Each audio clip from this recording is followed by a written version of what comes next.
We've fallen thousands of times at this point.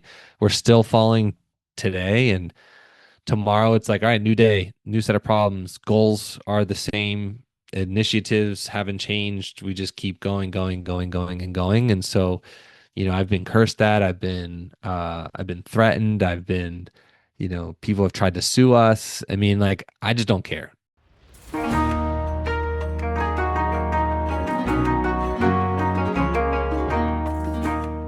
Welcome to the Pixel Retentive Podcast, where we unpack the messy, beautiful intersection of creativity and business with the artists, marketers, and founders shaping our culture. Hey friends, I'm Carl, founder of Epic Made, and I'm the host of the Pixel Retentive Podcast, where we share our thoughts on creativity, art, and business. Past guests include Fred Seibert, legendary creative executive and pioneer behind MTV and Nickelodeon; Tom Briggs, brand strategist and CMO with 20 years building brands for companies like Intel and Nike; and Debbie Millman, designer, author, and host of the Design Matters podcast, one of the world's longest running podcasts about design and creative culture. I am forever grateful for the supporters of our podcast, and we are always open to more sponsors that align with our creativity. That said, Pixel Retentive is brought to you by the creative gurus at Epic Made. Epic Made is a creative studio that produces entertainment quality animation and illustration for brands that want to stand out in gaming, entertainment, and pop culture. We help companies tell stories that resonate with imaginative audiences and turn viewers into fandom. Whether your brand needs creative strategy, an exciting trailer, a fully animated series, or some engaging motion graphics, we got you covered. Visit epicmade.net and let's collaborate on your next creative campaign. All right. So with us today, we have Jonathan Grzybowski, CMO and co-founder of Penji. Welcome to the show, Jonathan. Thanks for having me, Carl. Appreciate it. Yeah, man. Super excited to have you and jump into some conversations here and talk about designing and scaling and creativity. It's going to be fun. Absolutely, especially the world that we're living in now with how fast everything is growing in terms of AI technology and everything else in between. The wild world for sure. So, yeah, it's going to be exciting. All right. So Jonathan is the CMO and co-founder of Penji, an Inc. 5000 creative subscription service that empowers businesses, agencies, and teams with affordable top-tier creative talent. He is also a storyteller and host of Working Dads and Free Ideas, where he shares his insights on entrepreneurship, leadership, and family life. So before we jump into today's topic, I'd love for our audience to get to know you a little bit. So how long have you been building Penji, and what project are you most proud of so far in general in your career? Yeah, I always say that Penji is kind of like my Mona Lisa, so to speak. If you want to use I guess the pixel analogy or the design analogy. Sure. Um, I've been doing it my whole life. I've never had a real job before. I've never Hey, been W-2. I've started as a digital marketing agency owner, turned it into a product, and that's where Penji is today. So I mean, in short, I started about 23 or so. So 15-ish years later, and here we are. We grew it from $0 to an Inc. 5000 company to 500 plus employees, scattered all over the world, and we service clients, thousands of clients in 80 plus different countries. So it's been an amazing. awesome journey so far. Yeah. That does sound really awesome, man. Wow. So you're 500 plus employees. That sounds stressful. So Tequila is a good friend of mine. tequila. I love it. No, What's your but favorite tequila? I'm a big mezcal guy actually. Okay, mezcal's great. Yeah, yeah, yeah. Do I have a favorite brand of mezcal? Not in particular. I think mezcal is one of those drinks, like those spirits where like if you do it right, it's really, really good. And I think it takes a tech, and I'm using the story for an analogy in a minute. Um, but when it's so easy to mask mezcal with just lime because it's like, oh, well, it's a margarita, right? But when you do it right in a good cocktail, it ends up being perfection. And I think there the analogy that I have there is like it's very similar to business too. Because like you can make money doing anything, right? Sure. And then you end up going down this hamster wheel of just like going and going and going and going until you find something that genuinely helps people, until you do something that provides value and that's something that you could be super proud of. And then that to me is like the perfect analogy of like a good cocktail and it's a good business model. If you're helping people and you're doing the right things and you're happy about it and that you can see that you're genuinely helping people and providing value, I think that's like the perfect business. So I like anybody that's listening, I wouldn't get inundated with just like chasing money. I would just solve problems instead. Yeah, and do it in a way that's not money motivated, right? Like you can make lots of money, and that's always fine, and you need to run a business and to grow. But like when it's clear out the gate, the thing you're doing is just because you want to get as much money as possible. Like it sort of eats itself. I've seen like it doesn't work. People can see that, and they don't want to be a part of it. It feels gross, you know. You That, stop, actually. I think in my opinion, I think you hinder yourself a lot by going the money route. mm, Because then your motivation is gone because you're not, there are going to be days and weeks where money doesn't exist, or there's going to be days and weeks where you don't get a sale. Whereas if you're focusing more on the problem that you're solving and you just lean 100% into that problem that you're solving, then I think that in itself will keep you motivated to continue solving that problem. Like to me, money is a byproduct of what of the problem that we solve. But for Penji in particular, the problem that we're solving is hiring reliable creative talent. And it's super expensive, as you could probably imagine and agree with me, Carl, that when you find the wrong person on your team, it takes you forever in order to get them acclimated into your brand. yeah. It could take weeks in order for you to say, all right, this is how, X, this is how the client designs. This is what I like. This is what, you need to do, or you need to use these templates. It takes a lot of time and you spend a lot of money doing it. So if you could get it done right, it's a problem that's worth fixing. 100%. And you could spend months to get to the point where you finally realize it's not the right person, right? So Yeah, uh, 100%. that's even worse. And then you got to start back over, right? Because the acclimation 100%. process is for everybody has to get acclimated. So it's that's a rough thing. So yeah, I mean, let's talk about Penji. Like it's essentially a creative infrastructure product, I guess. Yeah, is that how you would describe it or not? Yeah, I think so. I mean, we're like a production facility more or less, but for the creative space. So we are not we can absolutely do high end type of like graphics if needed, and we work with a lot of major brands that allow us the ability to do so. But more or less, what we do is we solve the problem of having to do it yourself or bog down your existing team so they could focus on more revenue generating tasks. Um, so it's not like we're a boutique uh business. It's we're a business that when you have that graphic design or when that you have that creative problem or hiring problem, that we're the best place to go to instead of going to freelancers or instead of going to like these websites that you probably are aware of. You go on these websites and they all tell you the same thing that they could do it, and then you end up like having them do the work, and then it ends up not being what you want it to be, and again, And it it's becomes ultra cheap, so it feels expensive. disposable, but you waste all your time, right? So, Correct. yep, 100%. Exactly yep. right. Yeah. Interesting. So you were able to bootstrap Penji to an Inc. 5,000 company, and you've taken no outside investment, from what I understand. Or Correct. Yeah. Yeah. so, We're just what gritty. gritty? I love that. What do you think some of the ways that manifest are? So like how did it happen or like why are we gritty? What is gritty to you? Got it. Okay. Gritty is like for us, we just don't take no for an answer. Like I am statistically spiritually um uneducated about building businesses. Like I just Okay. don't I'm not meant to grow a business, but we are growing a business because that's just who we are. So I've always found a way to get into places that I shouldn't belong.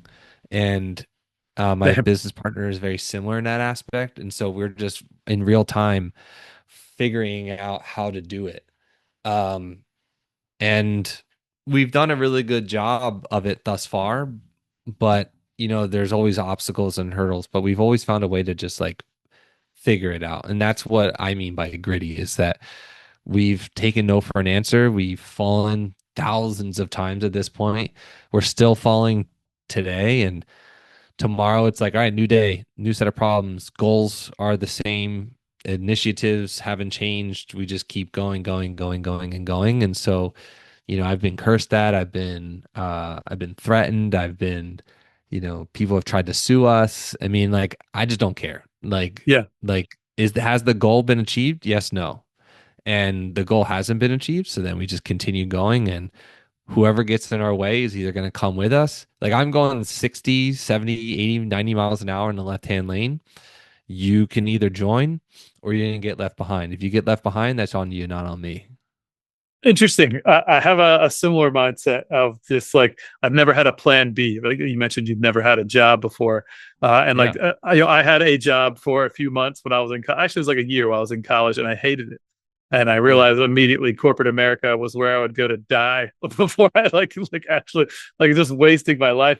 And look, it's great for some people and all for structure and stability. I'm not a structure and stability guy. Like I'm a take risk and go do things that are exciting and have fun and build something. So I love that idea of just like there is no plan B. There's no option to like, oh well, we failed. Like it's just that isn't a thing. Like so, yeah, that's kind of the same mindset of like we don't take no for an answer. Like yeah, well, we found an obstacle, so that just means we need to figure out a way around this obstacle or go a different direction or whatever. So I think that's 100%. really important in the entrepreneur spirit. Like if you don't deeply have that, it's gonna. I don't know very many people that are successful without that, unless someone else is on the team who has that, who's not letting anyone quit, or I don't know. I haven't seen that You can't. equation. I mean, Yeah. realistic, you just can't. And it's nothing against people who don't have it in it. In my opinion, you won't. You just won't be able to do it. It's just that simple. And again, it doesn't mean that you're bad or you're lesser than or whatever. It's just if you don't like to be if you can't eat dirt for like years and years and years and every single day and basically be told that you're ugly and you can't withstand that sheer disappointment of being ugly 98% of your life, Yep. then that's not for you. But like luckily for me, I don't mind being ugly. So Yep. therefore, I'm willing to eat dirt as long as I can in order to ensure that my family is able to eat every single day, in order to make sure that my wife doesn't have to work ever again, in order for my daughter to be able to have a life that I've never lived. Like already to this day, my daughter's already living a better life than me than when I was her age. Like I grew up in the city in Philadelphia in a very relatively like I wouldn't say poor area, but like a rundown now. It's extremely ghetto. Um, and I lived in a row home, and now I live on an acre of land, and we have an amazing garden with our dog and soon to be dogs, and she's in dirt. She's running around on our patio. We have a deck. Like these are all things that I never had. Like I got them the same time that she got them. So like That's fun. yeah. So like that's all I care about is that. But in addition to that, the people that we feed, the people's salary that we pay, like I need to be able to look out for them too. 100%. And I think and that's equally important. It really is. If you don't have your team's well-being in mind, like the whole thing falls apart too, right? Like you see that in some of these other some spaces where the founder's so egocentric and like I like whenever the company hits hard, like I'm the first one that's like, hey, you know what? I'm not gonna take a paycheck until we get back on our feet. And I've I've done definitely been that there. many times. It's like you gotta be okay with eating dirt and making no money sometimes, and work 100 hours a week and not even pay yourself, right? Like Yeah. that's I part mean, of the journey sometimes. there was 5 years that we didn't my co-founder and I didn't get paid. It was in my early 20s, of course, but But yeah, That's the there's time to do that, by the way, yeah, unless you got like some 100%, savings or something. But yeah, 100%, done that. 100%. Yeah.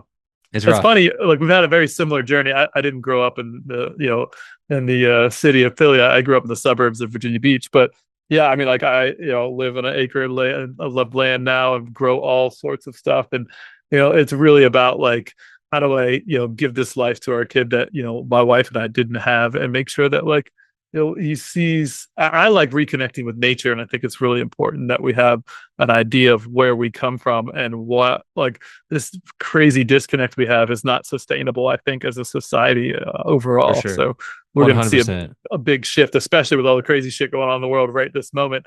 Like 100%. geopolitically, like grow some food if you're not like you should be growing food. That's all. So Yeah, it's funny you say. I actually have a question for you, but it's funny you say that because like we have about,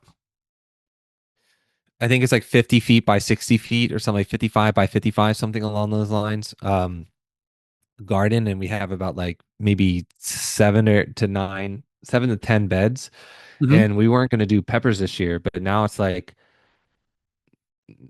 well, now it might actually make sense to do peppers because You of sure? where we are from an economic standpoint. Like, I don't know why, like, we should be growing even more things because who knows what the hell is going to happen when it comes to gas prices, food costs, et cetera, et cetera. Like, if we could just do it ourselves, why not, right? But 100%. I just saw a thing this morning that basically like a giant amount of the world's like agricultural fertilizer comes through the Strait of Hormuz, and that hasn't been able to get through, and now they've missed the window to fertilize crops and to get them where. So like there could be some massive food shortages.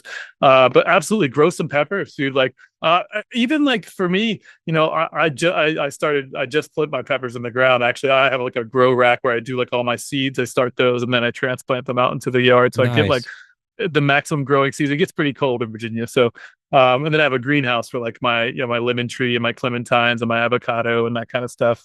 nice. But the you got to be careful. Like what I'm working on now is I'm putting together all the information I can into a local LLM on my computer so that I can go, hey, here's the schematic of my yard. Here's all my beds. Here's the things I want to grow. And like, tell me what grows good near each other. Like, don't grow peppers and tomatoes near each other. Like they thwart each other's growth. It's not good. So give them some breathing room. But like you can't grow the same crop in the same place every year. Like, and I don't want to like till it up and keep dumping in shitloads of Mm, fertilizer. So you switch out crops with beans. Like, so you will grow this year, then you grow beans there next year, and it replants the nitrogen into the soil. So then you can come back. So there's a lot of cycling things in that. But mm. that's all like really deep knowledge and growing. But like using an LLM to help me facilitate all that, I think is like a super fun use case for AI for me, especially doing it locally on my machine where I'm not consuming a bunch of like crazy amounts of electricity and water over like some data center, Yeah, So that that's makes me cool. feel better about that. But That's yeah, awesome. definitely grow. And like my biggest thing is like think about the shit you guys eat all the time and plant that. Like don't go, oh, I For grow sure. tomatoes. Everyone should grow tomatoes. If you guys don't like tomatoes, there shouldn't be any tomatoes in your yard, right? Like I Yeah. see a lot of people it's like, oh, like they have this idea of what a garden's supposed to have in it. Like, and it's like, you don't eat that shit, don't grow it. Like, and if you there's things that you Yeah. definitely eat, grow those. But like organic peppers are like $3 each, $2, $2 or $3 each, which Easily. is Yep. insane, right? So everything we grow is organic, obviously. But like you can go walk out like down the street and go to like the local plant nursery and you can buy organic pepper plants for $1.50, $2, put it in the ground and just make sure it doesn't totally dry out and die. And like Yep. then you'll get 20, 30 peppers off of it that same season. Like there's no better investing you can do if you have any Couldn't agree land. more. And so anyways, that was my soapbox. I didn't mean to go up on No, a I tangent. mean So we can go down that soapbox as much as you want. The problem that we had, I mean, this is a podcast, so it could be as long or as little as we want, right? this is So, true. I would just say that for me, when we planted the peppers, we planted too many of the wrong types. Mm. So, for example, we did like yellow, like hot pepper, yellow jalapenos, where they weren't spicy at all, but it was just like a nice crunch. That thing produced probably like 400 peppers, Yep. like that one plant. And we're like, we don't want this many. Like, we physically can't eat this many peppers. So we ended Well, up having to like get rid of most of it, or we turned it into like salsa or some other stuff. Like, Yeah, so You know, preservation is a huge thing, right? Like so canning, like you can freeze yeah, peppers. You can just throw them in a bag and freeze them, and they actually cook up really good after that. One of yeah, the some vegetables are not great for that. Like you freeze them and like destroys all their like they just basically turn to mush when you thaw them out. But peppers aren't like that, which is nice. yeah. So definitely. Also, you got to be careful. Like if you plant like, let's say jalapenos next to green peppers next to this, the bees will come through and cross pollinate them. So like you'll have like Mm, long, skinny green peppers that are a little spicy, and then you'll have like a fatter jalapeno that's not as spicy, right? Like because mm, it's taking the pollen from one plant and putting it in the other because they're all the same species, so they can mm, cross pollinate. So it's just like any mm. other thing where you're mixing genetic traits, right? Um, so we've done that with our tomatoes on purpose. Like we took a bunch of rare heirloom atomic grape tomatoes, and then we cross hybridized them with Greek Romas. And then every year there's like these new expressions that come out, and they're like green and purple striped and like really beautiful and green on the inside. And then they got red, green, and purple on every one of them. But like I'll find the ones that I like the most, and then I'll take the seed Hmm. just from those, and then grow that every year. So now I'm effectively creating my entire own strand of tomatoes, and we've done that for 11 years straight. So we have That's our cool. own, and it's actually probably been like 14 years now. Yeah, we've been here for 14 years. Probably started 15. I don't. Anyways, it's like it's over 10. So, um, That's awesome. anyways, yeah, it's fun. I love that stuff, and that's all creativity, right? That's all like my creative For mind sure. thinking about things, and like there's so many analogies in the garden about growth that I think about business, about planting seeds of relationships or whatever that is, and like all these things. It just ends up being a really fun exercise and like just deep thinking and planning and strategy on food, but like how does that apply to the rest of my life? And like it forces me to slow down and think about things. Yeah. Couldn't agree more with you. I think we all need to slow down. I actually said to my wife yesterday that I made some impulsive responses to like people and messages. Um, and I didn't realize that like there are some moments where I become so stressed out and anxious from just like receiving communication from so many different people on a daily basis that my head just starts to hurt and then spin. Um, Mm. and uh and so I need to do a better job at like taking time in my day and just not focusing on work or just taking a part of my day and just like touching grass or whatever it may be. Yeah. um and I lose sight of that a lot. I would say I'm not perfect. I lose sight of that quite often, believe it or not.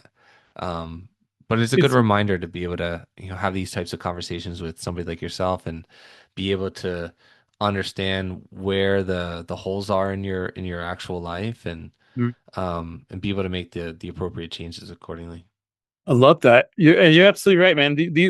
We talked about community a bit earlier before we flipped the recorder on, but like building community is huge. And it's like people, that when you intersect with somebody else and, you have similar ideas or similar goals or similar things you do in your life, but you can learn things from each other about like their approaches and things, right? Like I'm sure I could learn extensive amounts of things about, operational management and like, all that from, you have 500 employees, it's like, we got 10 people over here and it's a whole different ball game, right? Which is wild. And then the flip side, like I know that like we were just talking about, like I will work myself to death, right? Like I've been doing this my whole life and I'll work 80 hours a week. There was one time where I didn't leave. I told my wife we couldn't afford weekends, and I literally worked every single day for like, I don't know, it was like 100 days straight, like every single day. Like we had to like, and we were in crunch time. I didn't know like I was trying to survive, right? And that was fine, but that's not a life, right? Like I don't own a business. That business owned me. And like I was neglecting all of the other things, like my health, my relationship, my, like all the things that are important to me, that like we do these things for the freedom of. But I've done the thing now for the past several years or past year or so. Because like I just I'm 41 now, so I had a proper midlife crisis of like, oh, I was supposed to be like retired by now and had a bunch of money and not worried about money and all these like weird arbitrary goals I set for myself, like when I was 20 when I started this company. And like I like had almost like a mental break, mental meltdown kind of thing. I started doing this thing called the Artist Way, which is really cool by Julia Mm. Cameron, and it just like forces you to like take time for yourself, yourself. You does a lot of journaling, and then like you have to go on artist dates, right? And what that is just gives you space to have creative thinking. So every Wednesday, I drop my kid off at school and I go to the woods and I walk for 2 hours and I don't Mm, talk to anybody else. And I listen to like meditation music and I think about things and ideas hit me and I record notes and I just take deep breaths and I look at the flowers and the birds and the I saw a dolphin in a creek one time and like nice. bears and deer. I saw a little baby deer being chased by a fox and like it seems like oh my god that's cool whatever but like when you take a step back like this is earth like I live on planet earth like and like I get sucked into all these technologies and these screens and I just like to take a little space and appreciate that I'm a human being an earthling on planet earth living with all these other creatures that are alive and all the different ways that manifests and like I should appreciate that more too and it just helps balance things out and just like calms my nervous system, you know. I'll even do it barefoot like I literally like no shoes will That's step on cool. thorns and shit like I don't care like it's I just try to immerse myself a bit. I don't know. I think we could all learn a lot from that. Truly. Like I said before, I wish that I was better. You do a better, it seems like you do a better job than I do for sure. But I think it's a good reflection point to say, like, again, I think it goes back to your goals. If you don't have the right goals, if you don't have the right, whether it be financial or not, I think the goals in general are just able to provide you the necessary tools to get you to from point A to point B. It's your North Star, Yeah, and you go from there. 100%. I think I suffered from not having really defined goals for a long time. And I still Yeah. refine those every once in a while. At first it was just like I didn't want a job. Like that was my goal. Like be like don't work at a corporate job you hate, right? And I would get like the I had that one job I mentioned. I would get the Sunday scaries every Sunday.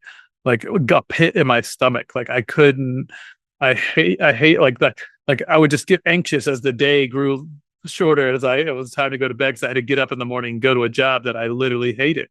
And there Yep. was nothing wrong with the job. It made great money. And what it didn't feed my soul. It felt like a waste of my life. Hmm. And I was just trading hours for dollars. And like that just didn't feel like a life for me. And Hmm. I had that introspection early on, thank God. And even the weeks and months I was talking about where I work insane, like it feels good.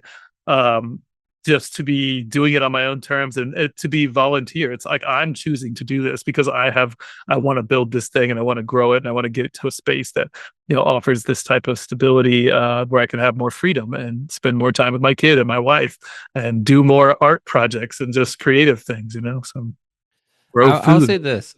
The one thing that and that does sound lovely. The one thing that I realized most recently is the importance of an exit. I think there should be an exit strategy in some capacity, whether it be for your business or side hustle, or whether it be for creating something new that allows you to exit. I think every business needs to find a way to exit, or at least build an exit strategy. Um, Previously, in full transparency, Penji was never actually meant to be acquired. We kind of wanted to run it our entire lives because it was just a great thing.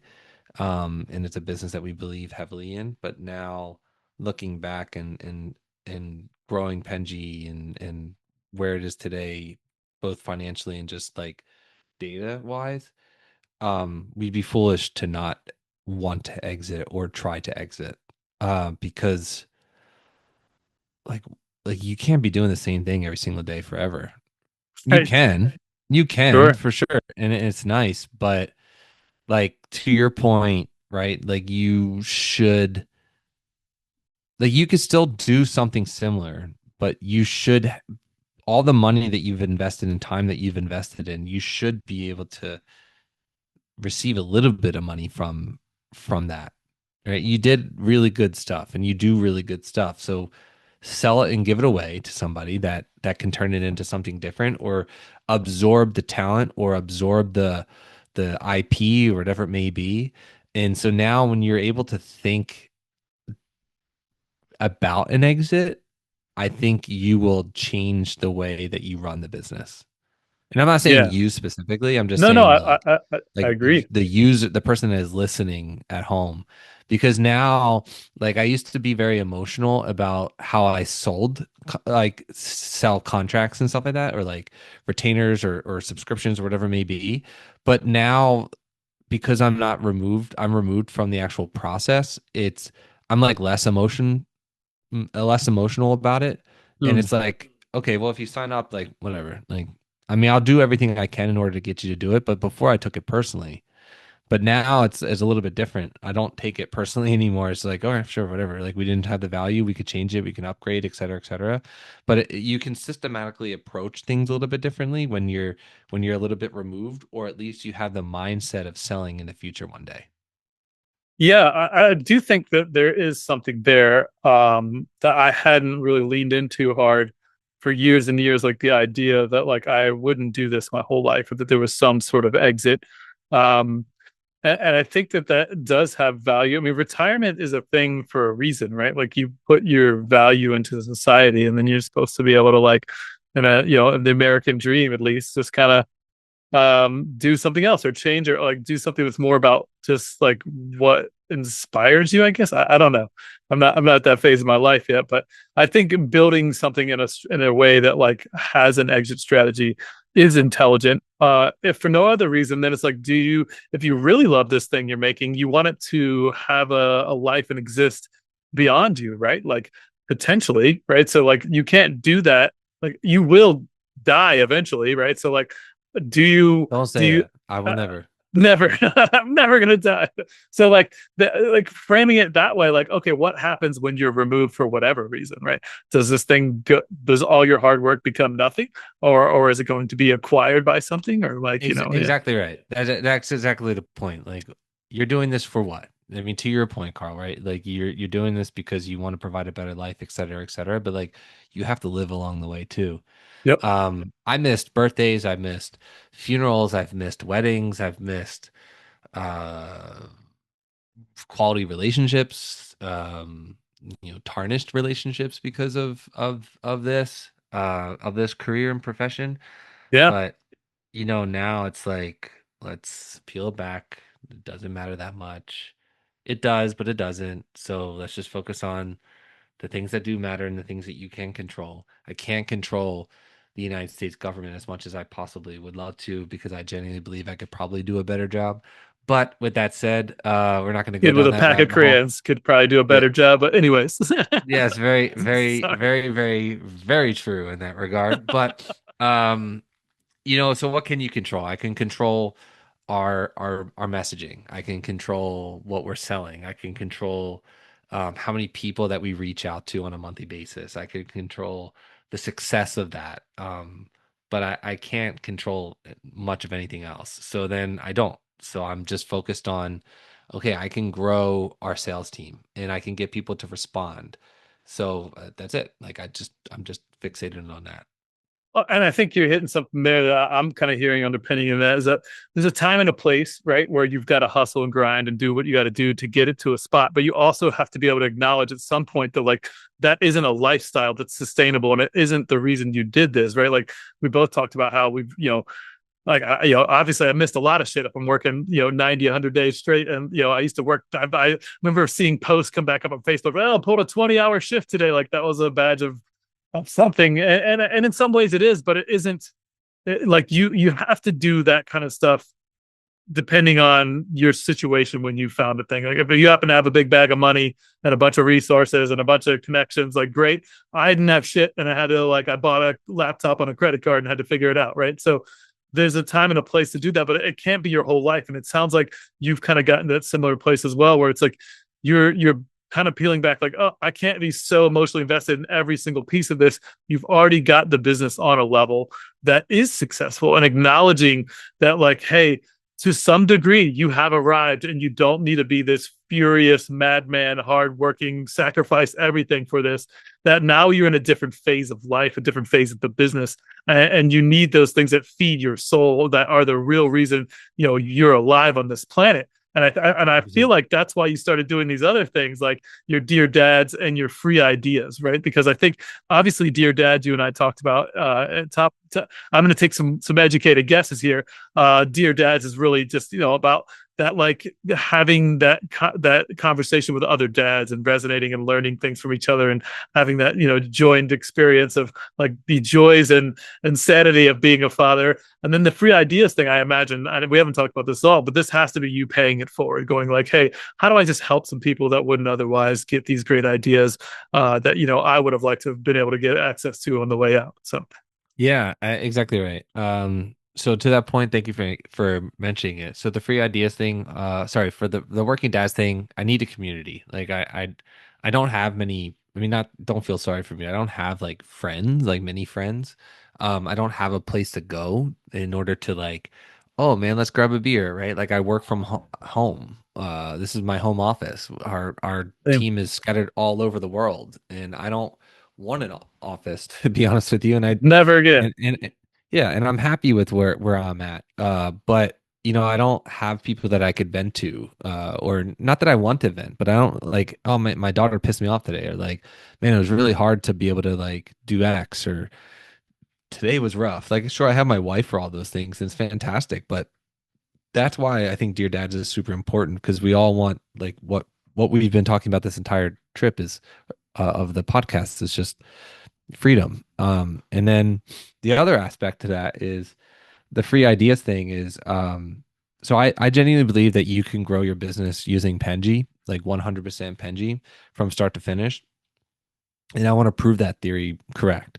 So I'm using Penji specifically to I created a YouTube channel specifically in order to show people that they could use Penji in order to grow their business and be the content arm of your company.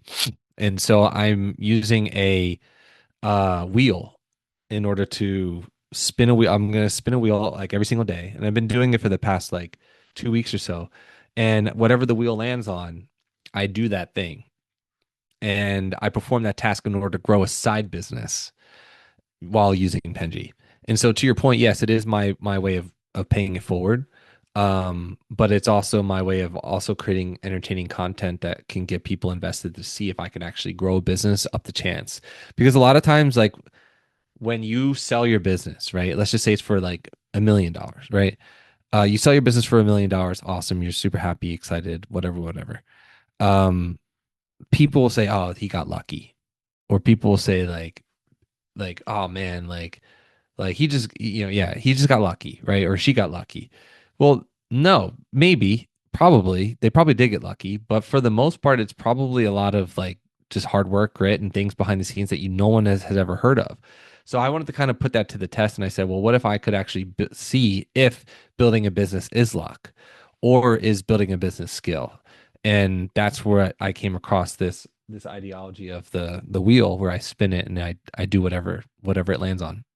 Awesome. Well, we'll have to get a link for that in the show notes because that sounds pretty interesting. And my thoughts on luck, and I'm sure you have a similar idea to this. Like, yeah, I mean, obviously, you could look back through all of your career and go, "Oh, we got lucky that I was over here and I ran into that person at this thing." But it's like you were at that thing with all these skill sets and ideas and happened to collide with this other person who has these like similar interests and needs and happen to be in that same space. So like you make your own luck. I hear it described in a bunch of interesting ways, like laboring under correct knowledge, right? Like, yeah, like eventually, if you keep doing the right shit with the right work ethic and you're showing up the right way, you're going to get lucky. But you're generating these spaces and opportunities for that to happen. Will it happen the first time or the 500th? Who knows? But like if you just keep showing up and you keep dialing it in, like eventually some luck will happen for you. That's at least been my experience. Maybe some people have had different experiences with that, but I do think that there's a magic, a manifestation to luck that is sometimes discounted. Hmm. Couldn't agree more. Yeah. Cool. So tell me more about like Dear Dads. How long have you been doing this? Like, is it is it a podcast or like, yeah? It's a podcast. I haven't launched it yet, Okay. but I have about like 25 people in the queue. Okay. I'll Probably have to gonna launch it in May.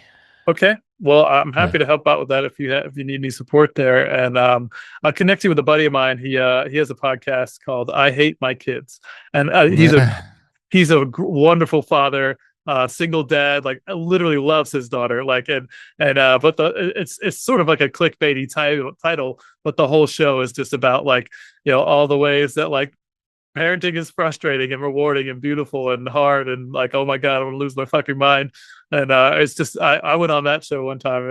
It was cool. I had a really good episode. I think one of the big insights I had on that show was like you know oh, I don't know if it was insight I had on the show, but I shared on the show. Was just like it's funny how like as you're raising these small versions of you and your partner, that like if you take a beat and they're ever really pissing you off, like it's usually something that like pisses you off about yourself, right? Like it's usually like a Agreed. really bright mirror of like, hey, this is something you've always struggled with, and now you're seeing it in your child, and it's really driving you nuts. So, Well, I yeah, would agree with that. I think like you might be a little bit ahead in that regard. I would just say that for me, I'm noticing that in my dad. Like I'm like you try your entire life to not be like your dad or like your parent or whatever it may be, and then you end up like becoming it, and it ends up being super annoying and frustrating and whatever. yeah, But yeah, I'm noticing that I'm noticing that quite extensively. for sure, man.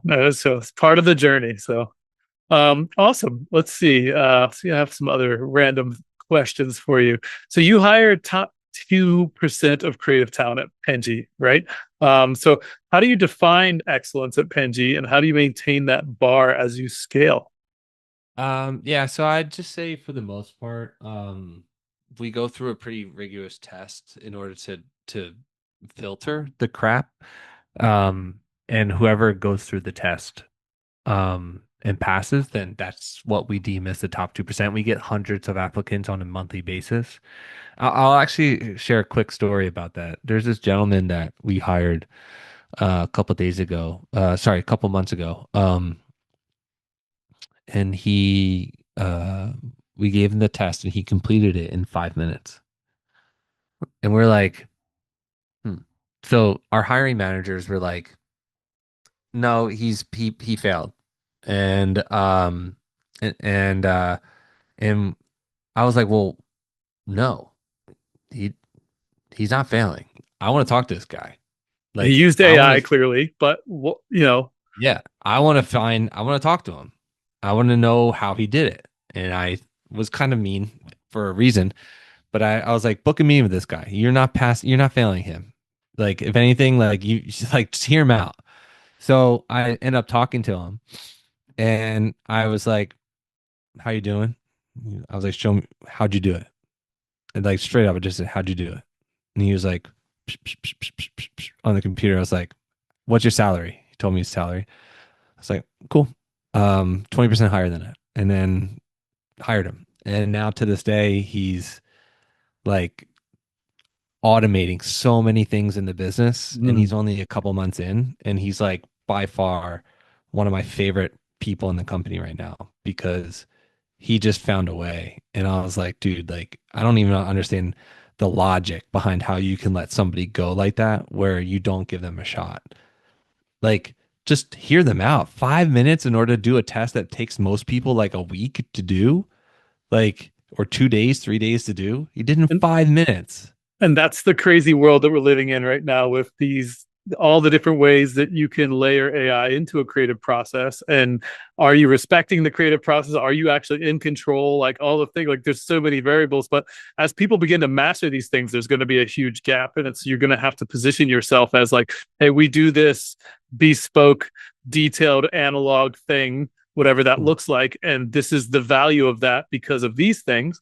And then there's this other side where it's like, we can rapid iterate things and like absolutely just flood the market with this sort of content. And unfortunately, there's a time and a place for that, right? Like just being the noisiest person in the room sometimes gives you the attention that you want, right? And it just all depends on your strategy.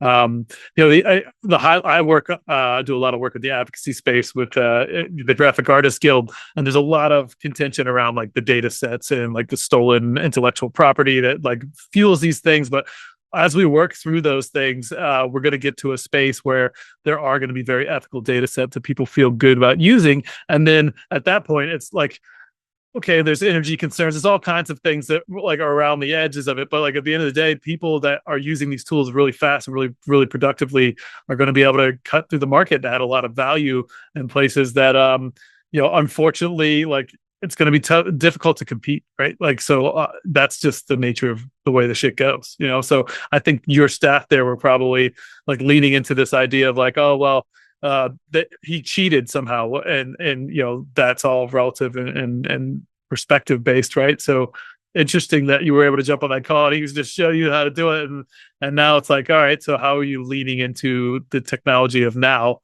to make sure that you're as competitive as possible in the marketplace, right? Yeah, I mean, in full transparency, the guy wasn't like of quality. So, but he still did it in 5 minutes. And I think that's where it needs to be told. I sit in between both.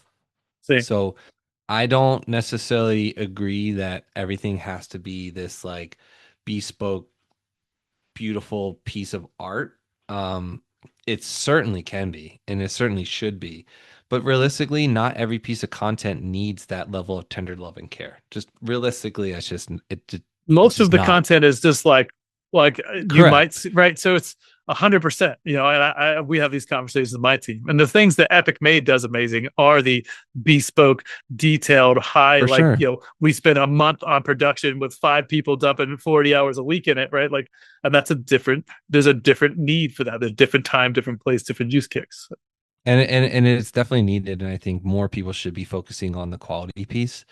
But I think in the world that we will live in the future is somebody has to manage your AI. Like, I don't care what anybody says. Like, try building an app on AI. You can't. You cannot do it. You You have, need you yeah. need somebody with a technical skill or some operator in some aspect. And quite frankly, I don't think AI will ever get to that. Like where it does it itself. Like you just need somebody that manage it. You can do a lot of things on AI by yourself, and you can use agents and all that other fun stuff, and it works out, you know, being really nice. But I think for the most part, you need an operator, and I think that's where Penji comes in the future. Is we are the operators behind your brand. We are the production arm, the people that don't want to do it yourselves or themselves. We can do it for you. So Yeah. that's where I think the market is heading. I think a layer within that is that people are going to start having like LoRa models and more unique specified data sets. Almost like, you can go into Canva and build out a brand guidelines package, fonts, all the things for a studio. And there are studios right now that'll build that out for a brand. And then anybody on the team can go in there and throw some things together and have the fonts and logos and everything be 80% copacetic, right? It isn't going to look like a professional graphic designer did it, but it's also not going to look like hot trash. You know what I mean? Like, so that like middle range, we're going to have that start to come through in generative AI as well, where it's like, hey, we built this container for you to prompt from, and it only puts out shit that is on brand with all the guidelines. So that's Couldn't agree something more. that I've been doing lots of research and then trying to understand. And again, most of what we do at Epic Made is bespoke illustration. And we actually don't put out AI generated pixels unless it's specifically on 2 occasions has been requested by the client. We collaborated around a thing,